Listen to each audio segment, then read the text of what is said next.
Is the speaker working well? Okay.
Testing, testing, testing.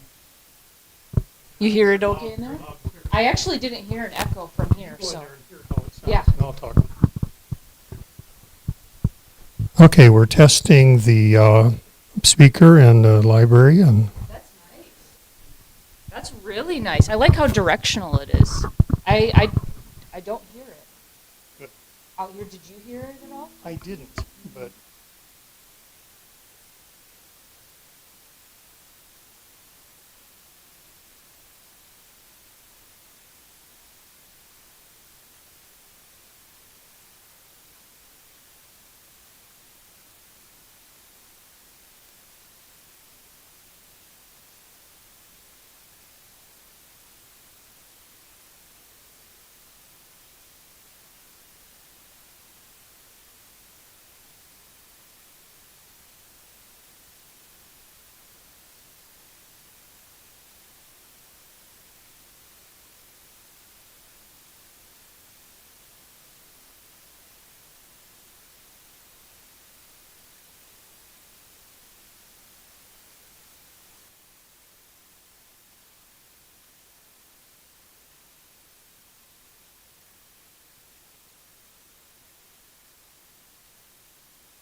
With one of these headset mics.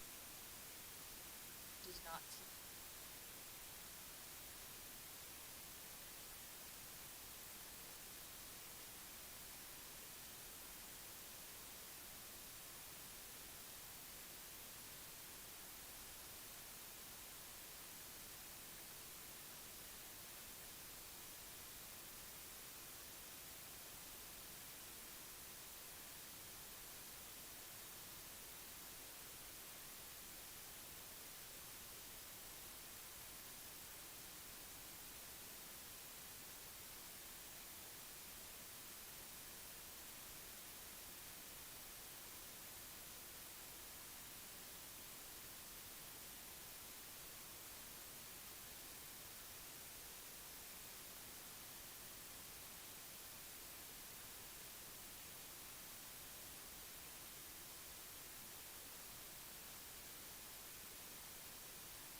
we go. Look at your- Now this one's Look at going. your unit up there. Yeah.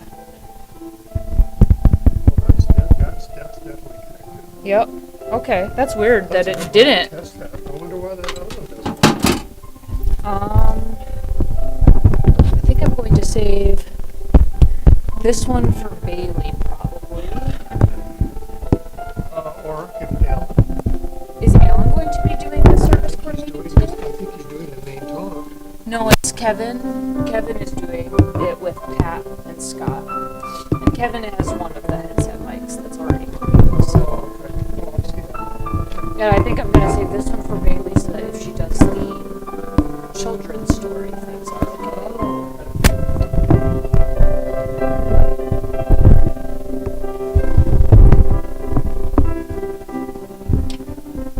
Well, I better go turn on all the mics.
Hello, everyone. Good morning, good morning.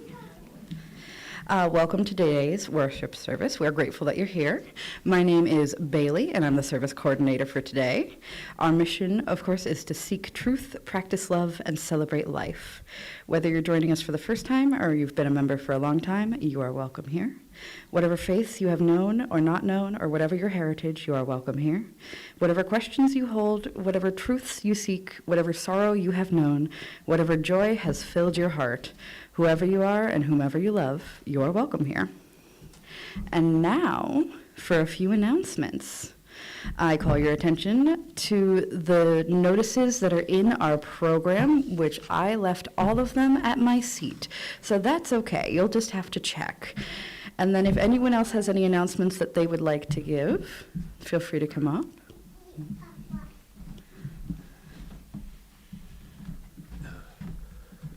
Yeah, a couple. So I'm happy to announce that we have speakers now in the library and down in the nursery, in case anybody wants to be there for part of the service or all of the service for whatever reason. It might be because of having a child, or it might be because of agoraphobia or whatever. Some people get anxious around crowds. So anyway, those are there thanks to Dan, who sought out the equipment and installed it. And so soon after the board meeting when it was decided. That's great to have such prompt action. So thank you, Dan, for that. And then on a more sober note, I think my email was hacked again. I mean, I know it was because a couple people told me. And so if you ever get an email that purports to be from me that you wonder about, check the email address that they used for me, because if it's not exactly the same as my real email, which you should probably have one somewhere from me, if it's not perfectly the same, then it's probably not from me. One time they just changed one letter and then they created this false email. So anyway, that's what hackers do. If you're asking for money, pay him here. No, I'm not asking for, yeah. Right. So beware the hackers. Thank you.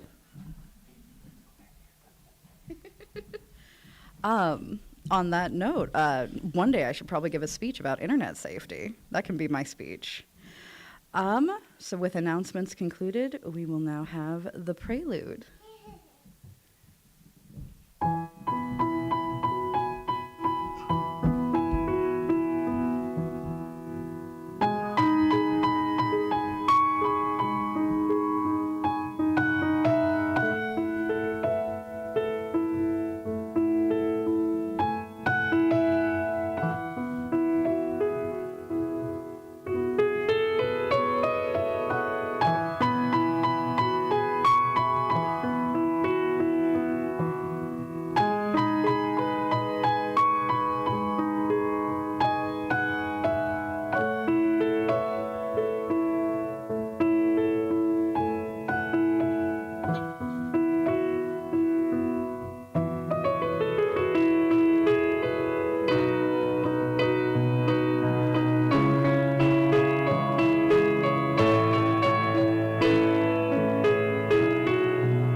Thank you so much.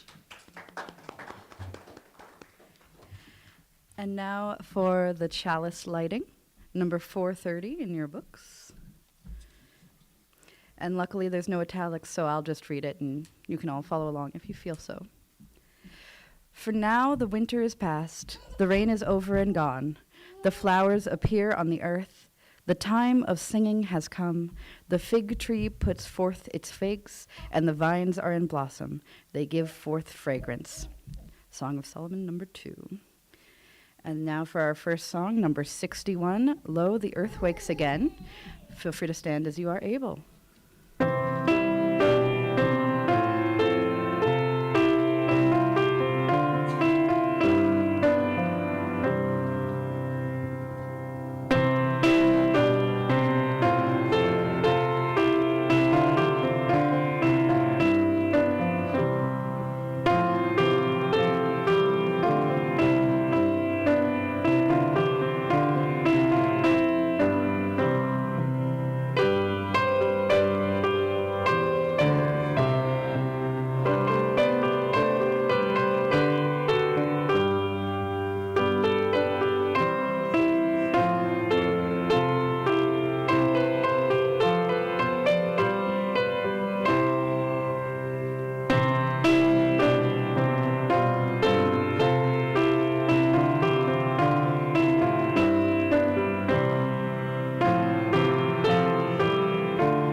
Good job, everybody. And now for our first reading, 628. There are italics on this one, so if you will read the italics and I will read the standard print, and we'll get through this together. It is 628, Rolling Away the Stone. In the tomb of the soul, we carry secret yearnings, pains, frustrations, loneliness, fears, regrets, worries.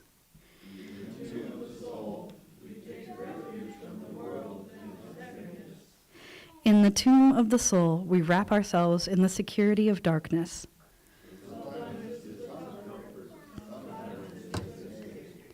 Sometimes it prepares us for experience. Sometimes it insulates us from life.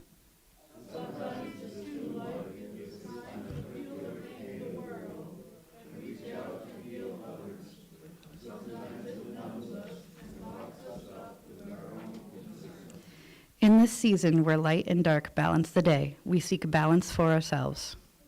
Grateful for the darkness that has drenched us, we push away the stone and invite the light to awaken us to the possibilities within us and among us, possibilities for new life in ourselves and in our world. By Sarah Morris Campbell. And now we shall do the story for all ages, and I think my child might be the only one of all ages. So we might let her pick the story.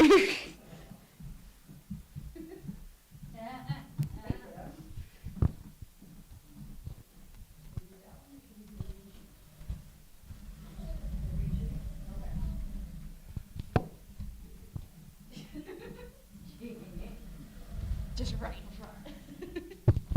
You want to come and sit here? Hello, hello.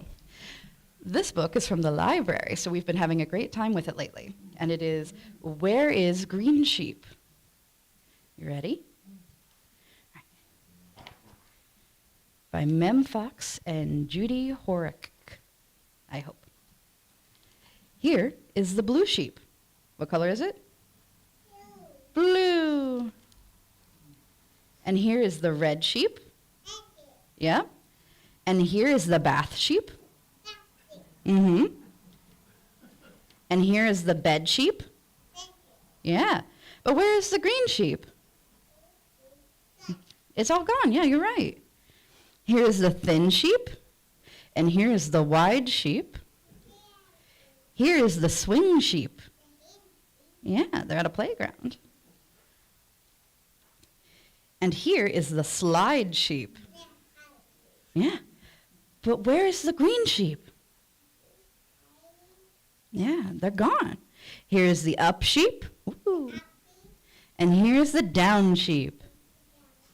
Yep. And here is the band sheep. Yeah. And here's the clown sheep. Mm-hmm. But where is the green sheep? Yeah, it's gone. Here's the sun sheep. Yeah. And here's the rain sheep. And what's that? It's an umbrella. And here's the car sheep, fixing his car. And here's the train sheep. What else is on the train? A duck, yep. And? A fox, sure. We'll call that a fox. What about this one? A cat, good job. But where is the green sheep? Green sheep gone. Here is the wind sheep. And here's the wave sheep. Yeah.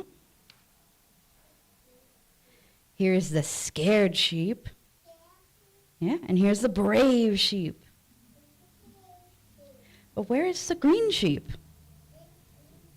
Green sheep gone. Here's the near sheep. And here's the far sheep. Here's the moon sheep. And here is the star sheep. Yeah. But where's the green sheep? Do you see the green sheep? Yeah? That's yellow. I see a yellow sheep and a purple sheep and some sheep fishing. You like the purple one? Where is that green sheep? Turn the page quietly and let's take a peek. Here's our green sheep, fast asleep. We found them. Yeah, the end. We did it. All right, well, let's sing the child away.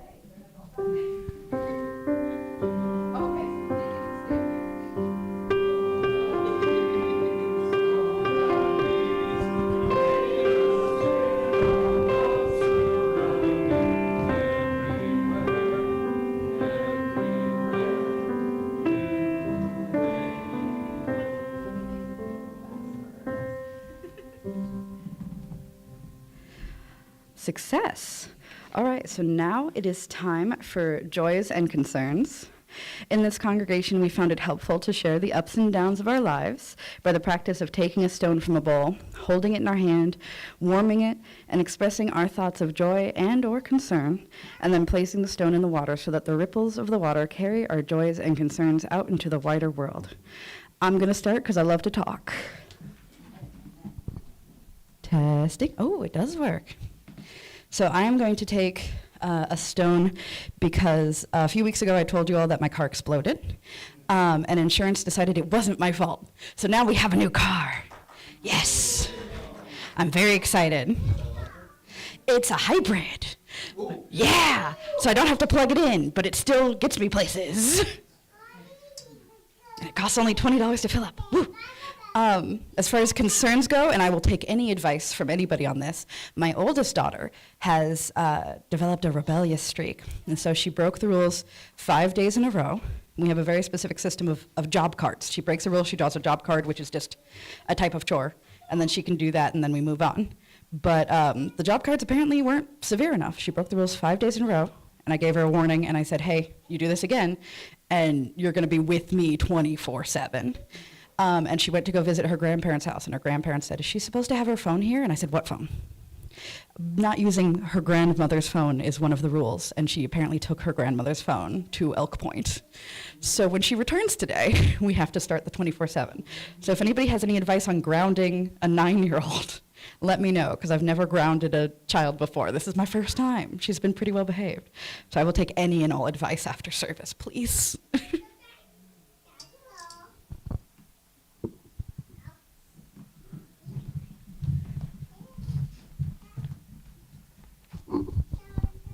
My name is Alan, and I want to put in a stone for each of our speakers today. We're really glad to have Kevin and Pat and Scott sharing whatever they have to share about gardening and hope as a way of observing Earth Day as well as Easter. So thanks to all of you for being our speakers. And another one for Earth Day on Tuesday, which is also my youngest daughter's 2nd wedding anniversary. So please come up quickly if you have a joy or concern.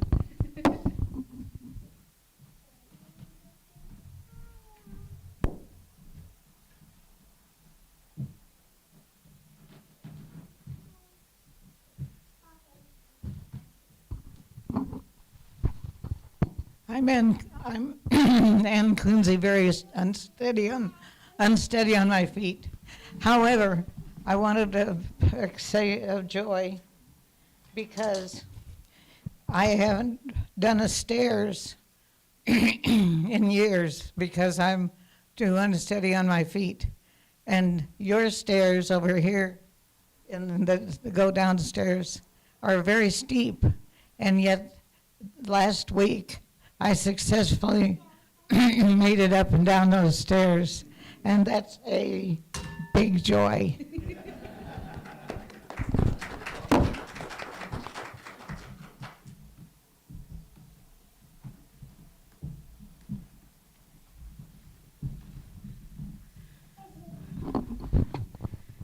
So yesterday was the second hands-off rallies across the nation, and a few weeks ago, when there were previously hands-off rallies, there was a lone 80-year-old lady named Pat in Crooks, South Dakota, who wanted to protest, and so she staged her very own protest. She stood in Crooks on the sidewalk all by herself with her sign. She got some positive and negative feedback from passersby. There was again rallies yesterday, and she posted online and told people that she's going to do another protest. She got a lot of negative pushback. She got people bullying her and telling her, well, you should move to California. These are from her fellow residents a lot of this from fellow residents in Crooks, and well, we should have our own counter parade going on and all that. But she is one tenacious lady. She stood her ground. She stood up and held a sign in Crooks yesterday, but she was also joined by about 40 other folks, friends, neighbors, and a number of the people who were a few of the people who were going to the rally in Sioux Falls first went to Crooks to stand with her. So that's a joy. Thank you.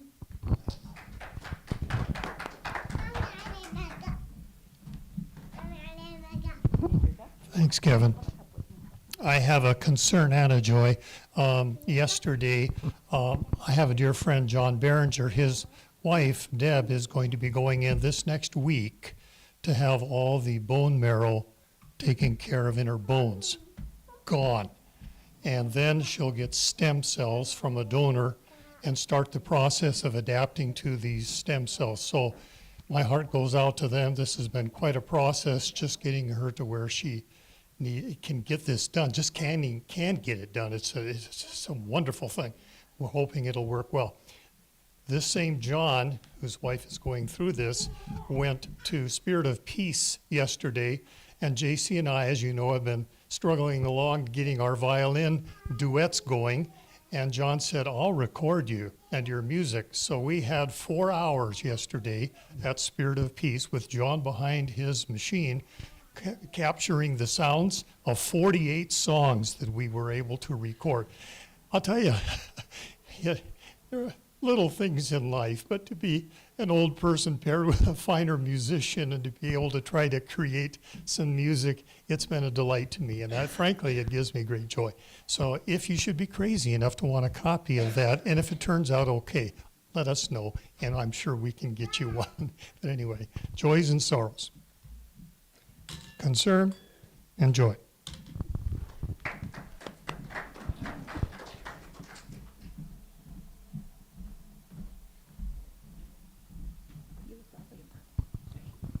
Hi, my name's Rebecca. Many of you know I'm a teacher, and one of the things I took on this semester was helping students who are falling behind in their schoolwork and who might not graduate, might not pass. And there was a student in particular who was kind of giving me a hard time about some assignments. And finally he kind of broke down and said, I don't care. I don't care about this because Monday I have to go to court and I might go to prison. And so no, I don't want to read about an elephant in a zoo. And I was like, fair.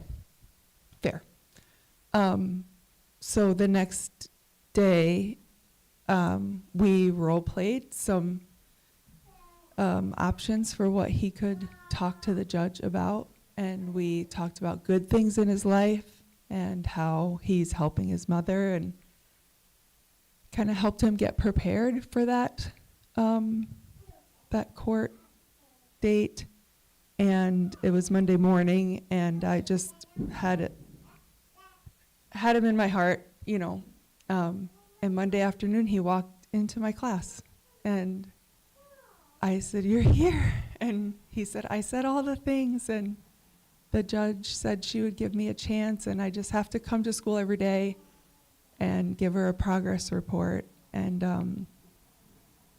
I was very happy about that, because that really could have changed the trajectory of his life.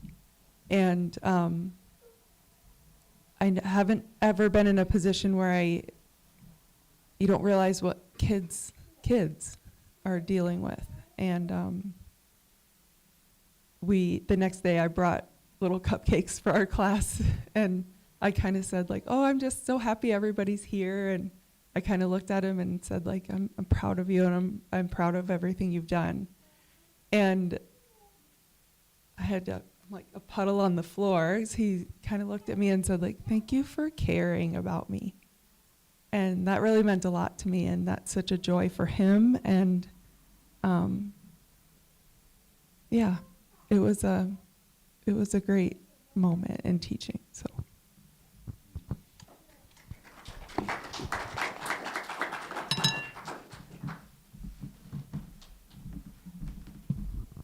I'm so glad you shared that. That was brilliant.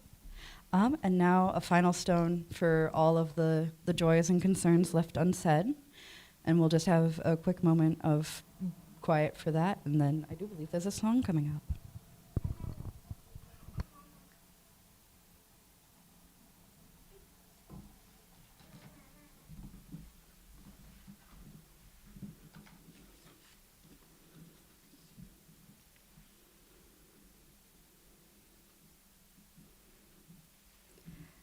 And now let's go to number 19, The Sun That Shines.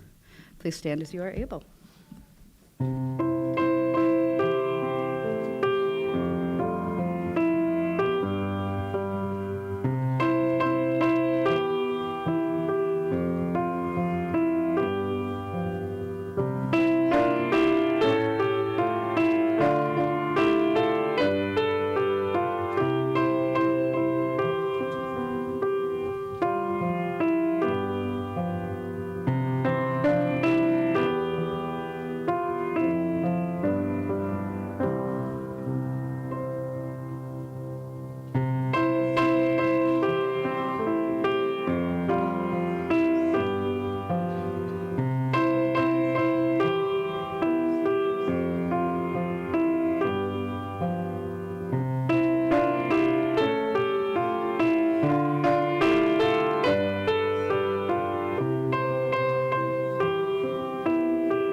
Wonderful, wonderful.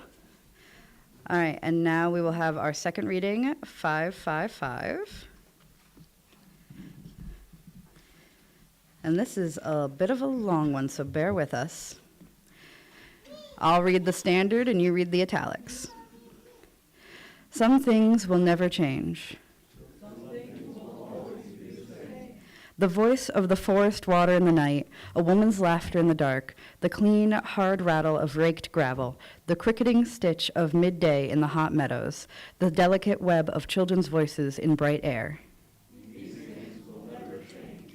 The glitter of sunlight on roughened water, the glory of the stars, the innocence of morning, the smell of the sea in harbors. These things will always be the same. The feathery blur and smoky buddings of young boughs, and something there that comes and goes and never can be captured, the thorn of spring, the sharp and tongueless cry. These things will never change. The leaf, the blade, the flower, the wind that cries and sleeps and wakes again, the trees whose stiff arms clash and tremble in the dark, and the dust of lovers long since buried in the earth. All things belonging to the earth will never change. All things proceeding from the earth to seasons, all things that lapse and change and come again upon the earth. These things come up from the earth and never changes. They go back into the earth that lasts forever. Only the earth endures, but it endures forever. The tarantula, the adder, and the asp will also never change. The name of that will always be the same. But under the pavements trembling like a pulse, under the buildings trembling like a cry, under the waste of time, under the hoof of the beast, above the broken bones of cities, there will always be something growing like a flower.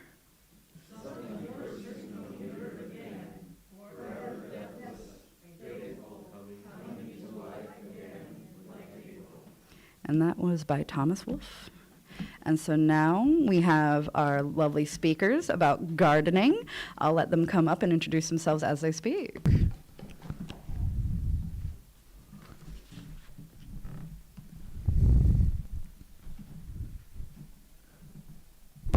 Planting, 1, 2, 3.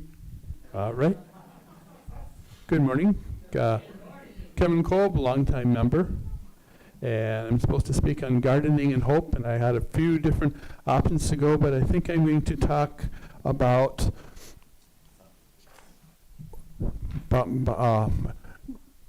cactuses, my cactus hobby. Now, we've got a regular garden too. We've got rain barrels and raised garden beds and stuff.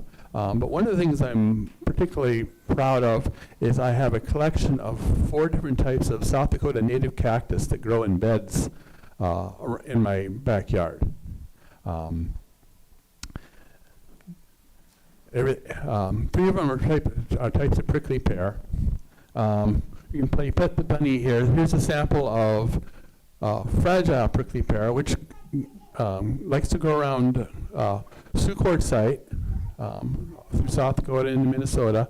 The thing about prickly pears, the ones that grow around here, is they're extremely cold hardy. And I mean, these grow all the way up well into the Great Plains in Alberta. They can easily stand 40 below temperatures and come back the next spring. Now what they do, and we'll play Pet the Bunny. Keep the lid on, please. You can look. Actually, if somebody wants that as a starter, that will grow. Anyway, so what these plants do to survive the cold is in the fall they will pump all the water out of themselves. So they look like they're dead. Here's and I'll pass this around too. But here's a photo of how they looked just a couple months ago. You'll know that it's in my yard because 2 reasons. 1, because it's a cactus, and number 2, because there's a chicken feather stuck on some of the spines. So that's how you know it's my yard. As you see, they get. Now this is my Great Plains prickly pear. These pads can be the size of my hand easily. How do you take care of Great Plains prickly pear? And all these other things. A special tool. I got this at Menards for $20. It's worked the best of all. You got to watch out. You see these big spines But the big ones you see are not the ones you have to be most scared of. It's these little fine microscopic things. So you can grab it with your tool. In fact, there's a story. Every year I have to prune some of these things. If anybody ever wants to help me, I'm looking for volunteers. You can do the pruning, but then there'll be all these microfibers, little microspines on the tools themselves, and you can go like this, and a little bit later you look, you look up in the light and you can feel it first of all, but there's here's a dozen little spines. Well, one time I worked on my cactuses. I went in the house and I washed my hands and dried them off in the towel, and a little bit later my wife came along and washed her hands in the towel, and guess what she got? Well, thankfully I have a loving wife, but so anyway, life with cactus. Now, you're wondering what all this has to do with hope. That has a few things to do with hope. And not all beauty's in the eye of the beholder, and it's just fun to wrangle with things and to see the diversity in nature and how different things adapt to different things. There's a certain hope in that. There's more than just, we don't just have, not everything's lily pads. There's stuff that has to grow where it's harsh and dry and 40 below and nasty. But it's also fun to watch these things grow. So this is February, and in a few weeks, well, they're already starting to pump up and grow and look more like live cactuses. And here's your Easter punchline. First of all, is that like I showed you. Here's this wrinkle-old cactus, and in a couple of weeks, these are going to look like brand new cactuses, like they've just been born and grown. And it's a lot of the same tissue and added tissue. I'm not actually sure how that works. But that is about as close to resurrection as you can get. And I wish I had that ability to resurrect myself and look brand new every once in a while. So anyway, this will be after they start growing. They'll start sprouting shoots, which are actually, well, they'll become cactus, but then they'll also start growing buds. This is the Great Plain prickly pear. And I'm going to start passing these around so you can.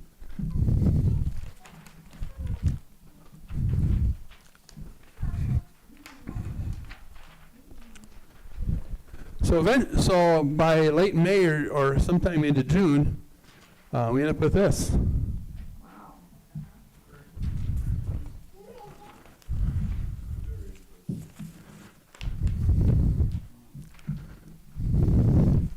And after a while, the flowers will wilt and die. But these will keep growing, and they'll become prickly pear, an actual fruit. Now, yes, you can harvest prickly pear. You can make juice and jelly and things like that. But I wouldn't advise doing it with the Great Plains prickly pear unless you have a strange liking for oral pain and surgery and trying to. Not that I've gotten as far as harvesting a few times and getting bit even then, and but it's like, okay, this isn't even worth doing it for novelty's sake. So there's the fruits. And when things, my real joy is when all my cactuses, 3 of my 4 cactuses, when my cactuses all bloom at the same time. So here's the fragile prickly pear. These are just like cool flowers like clouds. And then I have a pincushion cactus, which actually has the coolest flowers of all, I think. And of course, the Great Plains prickly pear.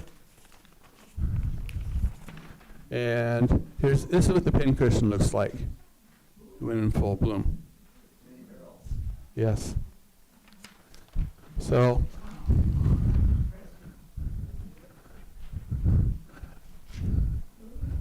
that's my story on gardening and hope, watching things happen over and over again through the year, the good, the bad, the ugly, the prickly, the beautiful, and the so thank you very much. Oh, one other note. I was thinking also about speaking about our peace garden, but anyway, if you look today, there are daffodils in bloom in our peace garden. I also posted on our Facebook page already, so enjoy that garden too. That's our garden.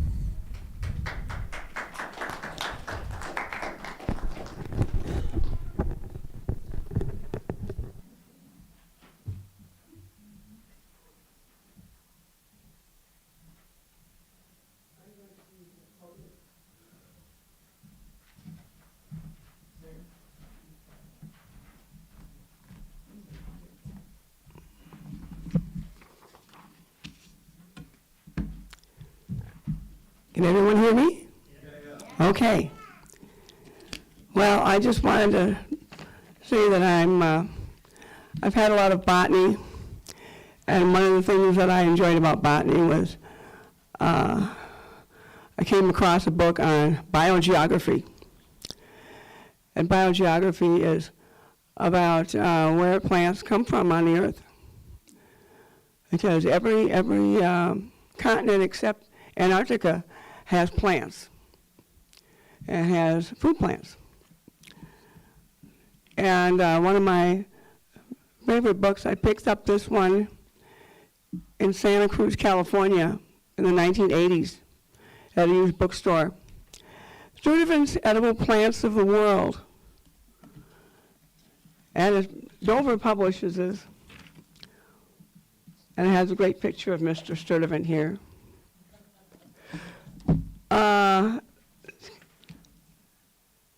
Let's see, when did this come out originally? Dover published it in 1972, but it's much older than that.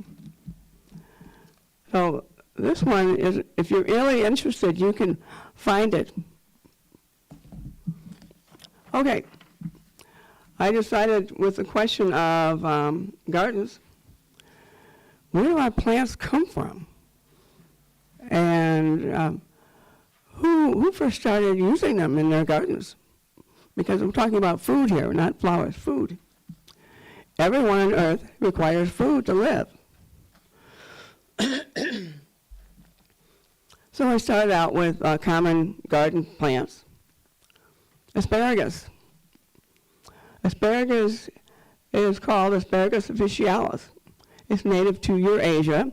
Eurasia includes Europe and all the way east to Asia, the very end of Asia. That's Eurasia, entire continent.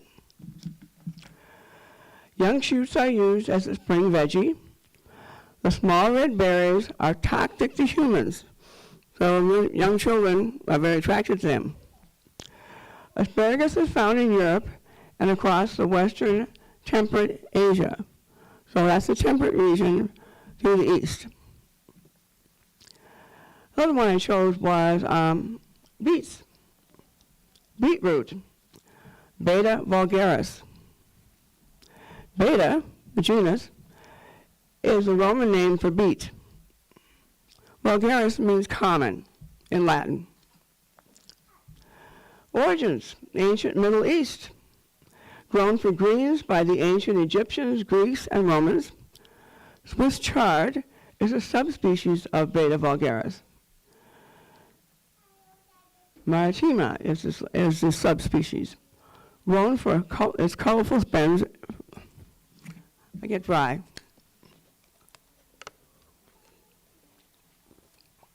Grown for its colorful stems and leaves. Cabbage family, Cruciferae, the mustard family. Brassica oleracea. Origins, Europe, prior to 1000 BC. Broccoli is it's called Variation Italia, and it was eaten by the Romans. And Brussels sprouts are also recorded in Roman times. And I remember my father had a story about the Brussels sprouts because he was stationed in Liverpool during World War II. And that's the only vegetable they gave them, Brussels sprouts, for 3 years. They were not allowed in our household. Okay, the Chinese variations. You have bok choy and Napa cabbage, which are used for the leaves. And if you've made any stir fries, that's a very important ingredient. Kale is also used for the leaves. It was unknown before the Middle Ages. So no one wrote about it. So it must have been in Europe. Cauliflower is also in the same cabbage family. The origin of the name is from the Latin words for cabbage and flower. Kohlrabi is also known as the German turnip or turnip cabbage. It has a swollen stem that can be used raw or cooked. Now this is a surprise.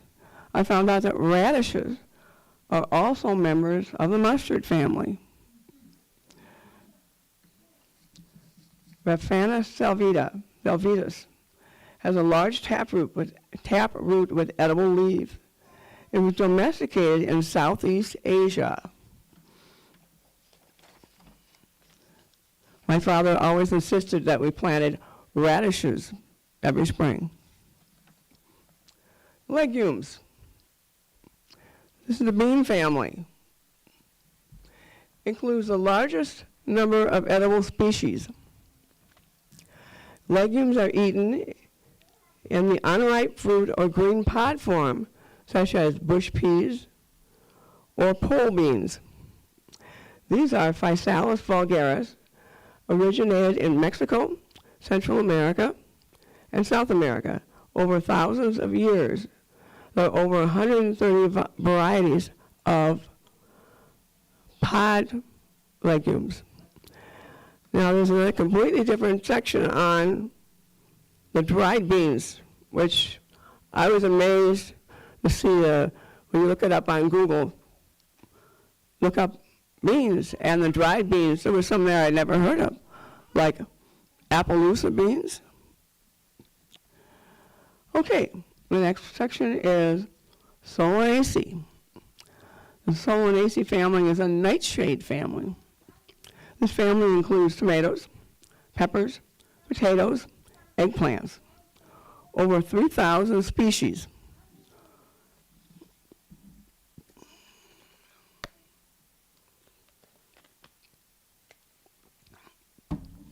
The tomato is Solanum lycopodium. Wild tomato plants come from the Andean area of South America, Peru, Bolivia, Chile, and Ecuador. The Aztecs and the Inca grew them from about 700 BCE. Okay, the pictures they showed of the tomatoes that the South Americans grew were like about the size of what we call a cherry tomato. They were not the great big ones that we can buy today, but just little cherry tomatoes. Potatoes. Potatoes are Solanum tuberosum. A perennial from Peru with over 3,500 varieties, largest in the world. Domesticated around 8,000 years ago, about 880 varieties are available in the United States. When I first read about potatoes years ago, the Andes are mountains. These are montane plants. And every tribe has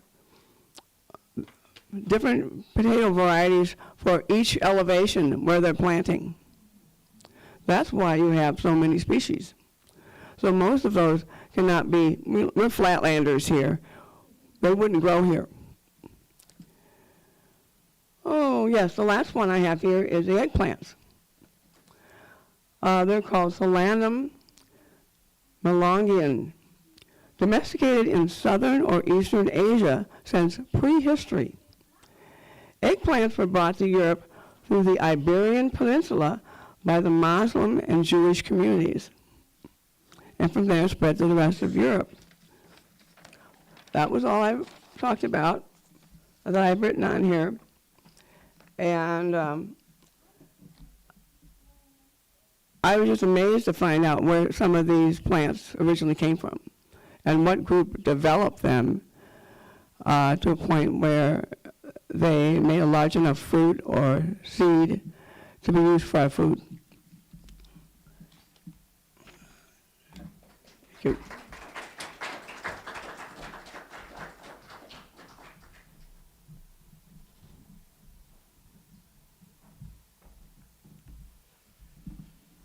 Hi, I'm Scott. I did not know this was tied to hope, but I do have an analogy about this. Anyone here go to Vegas before? Did you go to gamble? That was not gambling. All you were doing was playing expensive games that you knew you were going to lose. You want to gamble? Try throwing your entire life savings into the ground as seeds, praying that some form of rain will come someday and you'll come up with a harvest or not. That's gambling. And that's exactly how I felt when I was planting my onions and my gladiolas just yesterday afternoon. Looking at that ground and going, oh, this is dry and hard, but I know it's going to change. Yeah, I have a problem where if I squat down and stand up 3 times, I will faint. So I started dealing with the standing gardens, like raspberries and fruit trees and nut trees, things I could stand up and deal with. We still have a garden anyway. It's just, and we're just getting it started. The one thing I would say about a garden is make sure you know what you want it for. We like to make spaghetti sauce, and we like to make salsa. So the ratio of tomatoes and sweet and hot peppers and onions is high in our garden compared to other things. We could make salsa by the 5-gallon bucket if we want to. But if all you want is something to put on your sandwiches in the summer, then get just a 5-gallon bucket and put it on the edge of your apartment, put a tomato plant in the middle, and put lettuce on the fringe of it. It'll look gorgeous. And when you start pulling off just a leaf or 2 of lettuce, just a fruit, or maybe 2 of tomato, you got your garden is doing you just exactly what you need. And that's still a garden. I have about 15 things here I wanted to say, and I knew I could only do 3. So I'm picking. Oh, one thing we won't grow anymore is potatoes. They grow great here. Oh my gosh, they grow great. But even with the excellent greatness we have, you can still buy them cheaper in the store. But there is a difference in the quality. The first year that one of my fruit trees gave me a peach, I got the last peach. The squirrels beat me to the first 8. This one had fallen in a crotch of a branch, and it was all gnarly and half dried out and scabby, and the squirrels didn't even want it. It was my only chance to taste the peach, so I had it. And let me tell you, there isn't a store that made a peach that good. You can't buy the good stuff. In fact, there's some fruit that can't even make it to market because they have such a short ripe life. Almost no one here knows what a pawpaw is, but it's extremely common in this area. It's just it only has 4 days between barely ripe enough and spoiled. And you can't ship it that fast. Never forget that the gardening itself will help your mood. Very simple reason. The ground itself has, I don't know if it's a fungus or a bacteria, but it is something that when you breathe in, it is an antidepressant. And that's why people usually feel a little sore, but a lot better after playing with their dirt. What else would you like to know? Grapes are simple. Most people will leave them untrimmed, and so all they will get is leaves. The plant spends all of its time making wood.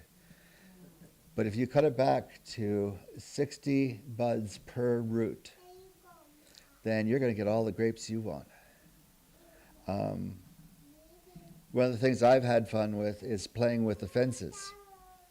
I put a 6-foot high fence around to discourage the deer. That won't stop them. And I put carpet underneath it so I don't have to weed eat the garden, and the bunnies don't dig in. Then I, of course, had to put a chicken wrap around it because my fence gaps were too wide, and so the bunnies couldn't walk in. Every year we've had one baby bunny that squeezed through a certain spot in my gates. And he makes it about a month before my dogs catch him. I figured out you can grow grapes on your fence line, no problem. But I actually figured out I have these wood poles, and on the other side of the pole, I put down a straight fence line. That's exactly what it is. I put 2 of them down, and I let the grapes grow up to those fence lines, and I kept them off of the fence. So even though they're so close to the fence, they don't go into it or through it. But few that do actually make it through, that's my neighbor's boon. Too bad so far they haven't figured out that they're good yet. But when you come to my garden, you can come anytime between about June 1st to October 1st, and I'll have something you can go pick and enjoy. And there ain't nothing better for me than having someone coming and visiting and looking at my backyard and seeing all the different ways you can do things. Real quick, I don't believe in grass. This is something that King Louis XIV created.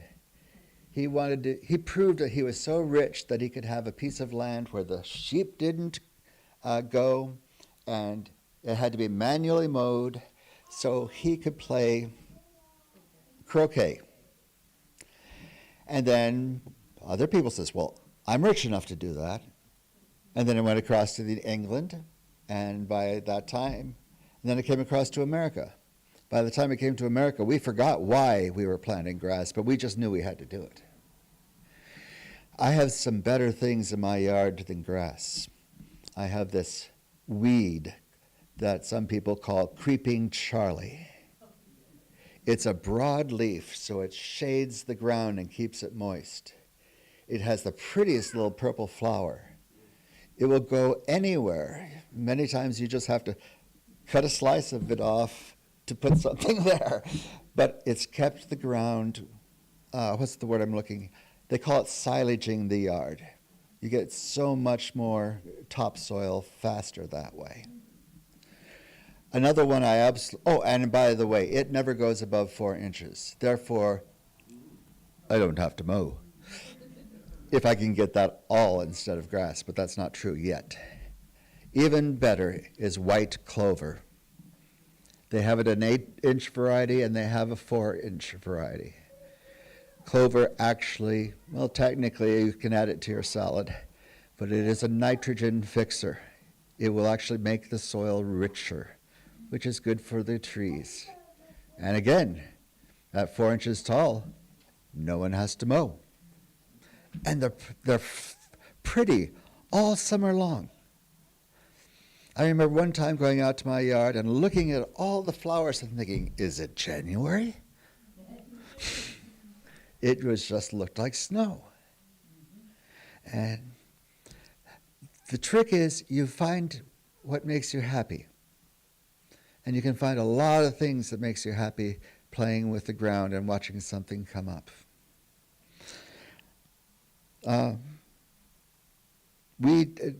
You've heard of the danger of honeybees. We use wood bees. They don't have stingers and they pollinate well. And they don't grow more than 100 yards. And the last thing I want to let you know is the secret of becoming a master gardener. It's when a gardener gardens something and it doesn't work, he doesn't do it again. A master gardener will go, why didn't that work? He may grab a book to look it up, or he may just think about it and plant that same thing somewhere else. See if that's better soil.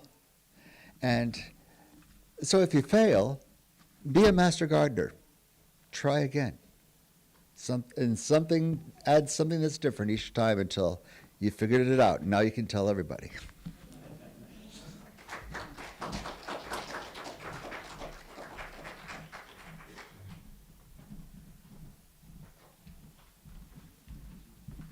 I am pleased to announce that I just realized I am a master gardener.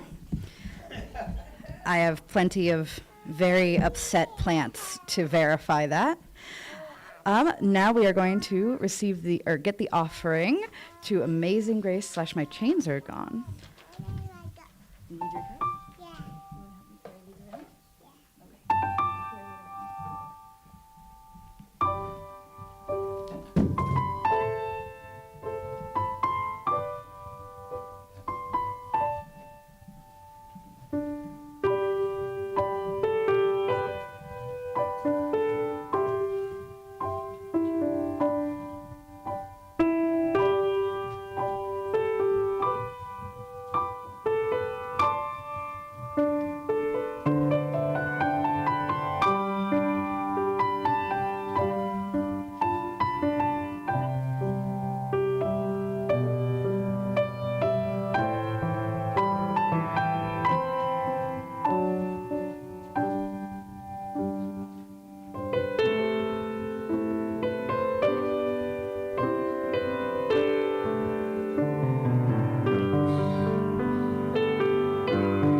And it dawns on me that I did a terrible job because Alan specifically wrote down, hey, half of today's plate offering will support Kipasa.